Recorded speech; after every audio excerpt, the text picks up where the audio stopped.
The 3/4 trick is my name for when a piece of music that's in 4/4 suddenly uses a single one-off bar of 3/4, which basically creates the effect of skipping a beat, because our ears are anticipating 4 beats in every bar, and then suddenly one bar only has 3 beats, so it feels incomplete. It feels like we've skipped over the final beat in the bar. For example, these bars all have 4 beats in a bar, hence the time signature of 4/4. But this bar is in the signature of 3/4, so it only has 3 beats in the bar.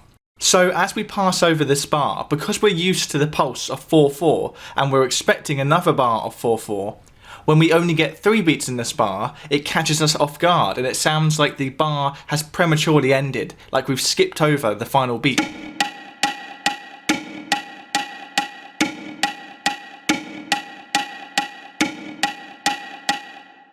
When I made my last video on the 3/4 trick, you guys left loads of great suggestions for other songs that use it. So today I want to have a look at some of those, starting with 9 in the afternoon.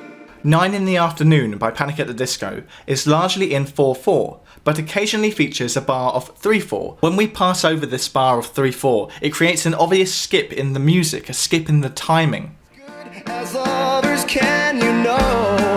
Yeah, we're feeling so good. This is because so far we've only had bars of 4 beats, so our ears have got used to that timing, got used to that sense of having 4 beats in every bar. So when this bar unexpectedly ends 1 beat early, it gives us a sense of jumping forward, of skipping into the next bar. If I add that missing beat back in again, making this bar a bar of 4/4, just like every other bar so far, you can hear the impact that missing beat was having. Feeling as good as others can, you know. Yeah, we're feeling so good, picking up things we shouldn't read. Panic! At the Disco use this 3/4 trick throughout the song, for example in the latter part of the verse and at the end of the chorus. Considering the song's lyrics are literally about losing your sense of time, I do wonder whether the band actively chose to include this trick to help give this song a sense of confusion and disorientation. Another common suggestion that actually surprised me was Ring of Fire by Johnny Cash. Ring of Fire, written by June Carter and Mel Kilgore, and made famous of course by Johnny Cash, is also largely in 4/4. However, it features one-off bars of 3/4 each time we get one of these instrumental horn breaks between each line of the verse. Love is a burning thing, and it makes a fiery ring. Despite having played this song before, I had never noticed anything particularly odd about this one until it was suggested. The beat skip in this song is really subtle and ties perfectly into the horn melody. If I add the missing beat back in again, it doesn't sound particularly weird to me, although the instrumental break between each line of the verse does get that little bit longer, meaning the song does lose a bit of momentum. Love is a burning thing, and it makes a fiery ring. The interesting thing about this example is depending on how you count the tempo, you may conceptualize the time signature a bit differently. Your ears may be hearing the song more like this, still in 4/4, but counting the tempo twice as fast, so 200 beats per minute instead of 100. And if you conceptualize it this way, instead of hearing a bar that's been cut short, so a bar of 4/4 cut short to be a bar of 3/4, you may instead hear 2 beats injected into the song, so a bar of 2/4 spliced in. Love is a burning thing, and it makes a fiery ring. Obviously, although these two look drastically different on the page, they sound identical. It's not like there's a right or wrong here, it's more down to your preference when it comes to how to count the music. Before the Lobotomy by Green Day is another great example of the 3/4 trick. The song starts out with a calmer intro section in 4/4 time, but then at about 1 minute 20 in, we get hit by this disorientating guitar riff, which then becomes the new foundation of the song. As you can see, this riff is constantly jumping back and forth from 4/4 to 3/4, creating this skipped beat effect.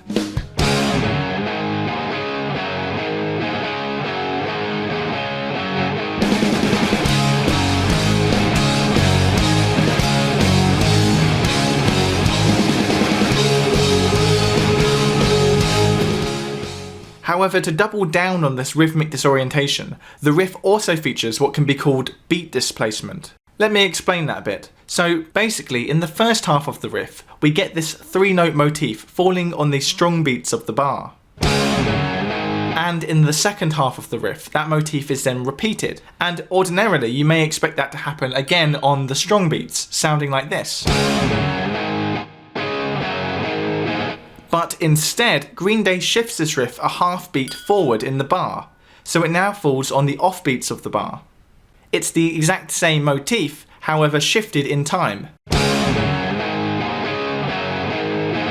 This beat displacement creates a similar skipping effect to the 3/4 trick because we hear the motif again half a beat earlier than our ears were expecting to hear it.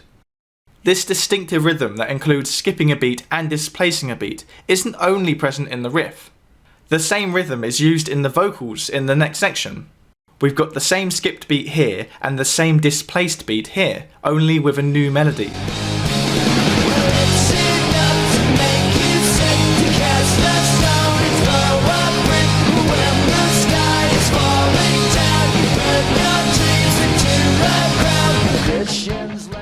It's hard to say if Green Day consciously put these interesting rhythmic elements into their song. However, considering this song is about a lobotomy, about an operation where you remove part of your brain, it makes a lot of sense that the rhythm of the music is also missing something. It feels like something's been sliced out of the bar, just like something's been sliced out of the brain.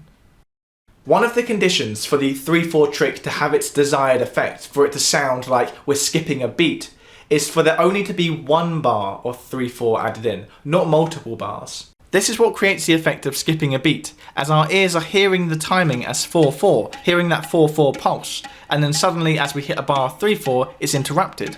But if instead of only having one bar of 3/4 before we return to 4/4, we had 2 bars of 3/4, it instead quite quickly sounds like we've shifted into 3/4 time. Our ears start getting used to that 3/4 pulse. And this is exactly what happens in the song It Must Be Love by Labi Siffre.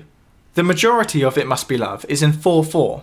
However, at the end of the chorus we get 2 bars of 3/4 back to back, creating a momentary change to 3/4 time before we switch back to 4/4. It must be love, love, love.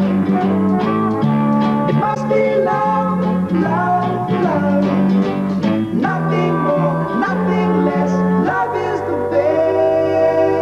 This has a similar off-kilter feel to adding 1 bar of 3/4, but like I just said, because we've got 2 bars here, it starts sounding more like we've entered 3/4 time, like we've entered a waltz time. Love, love, love.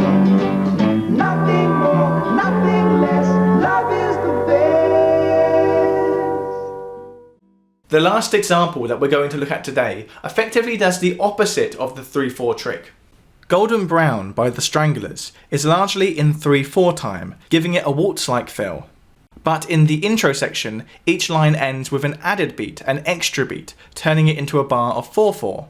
So we get 3 bars of 3/4 and then 1 bar of 4/4. This gives the song a jaunty off-kilter sound.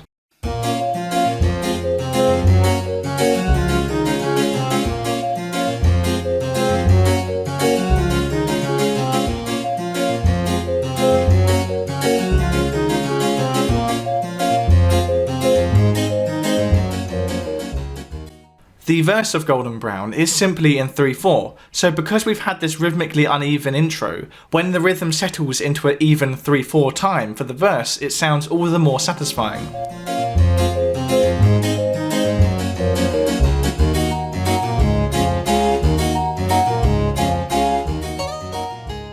Like I was saying with Ring of Fire, considering the high tempo of Golden Brown, you could alternatively write it down like this in 6/8 rather than 3/4, and with bars of 7/8 added in to accommodate the extra beat.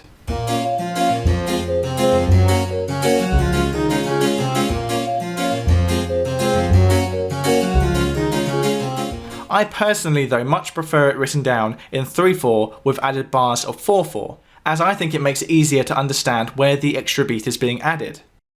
And if you're interested in hearing what Golden Brown would sound like if it didn't add an extra beat in, well then here is a clip of it being played as a straight waltz, completely in 3/4 time.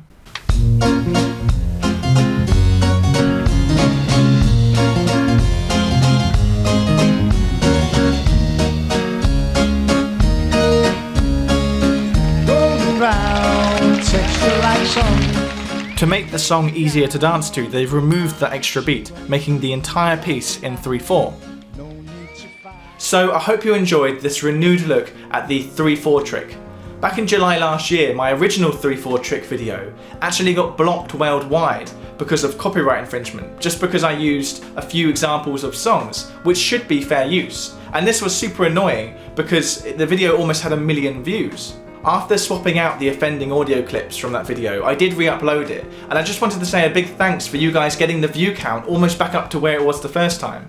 And as always, a massive thank you goes to my Patreons, including Adam Granger, Andre Science Diaja, Andrew Brown, Andy Deacon, Austin Barrett, Bob McKinstry, Brittany Parker, Bruce Mount, Cameron Allavaler, Chris Cabell, Kieran Bennon, Daniel Long, Darren Harvey, D. David Lee Fish, David DeFundifer, Dr. Darren Wicks, Eleanor Skorchenko, Esben Hansen, Eugene Leroy, Eyes, FD Hodor, Golfhouse, Guillermo Latona, James Ko, J.A. Kockensparger, Joe Watson, Jonas Soderstrom, Justin Vigor, Lavender Mint Rose, Meg Fellows, Melody Composer Squared, Michael Vivian, Nancy Gillard, Orlando Bernard, Pablo Ocampo, Paul Muller, Paul Pazel, Peter Dunphy, Roger Clay, Schnitzelcraft, Sijin Kang, Steve Daly, Thomas Armstrong, Tim Beaker, Tim Payne, Toot, Vidad Flowers,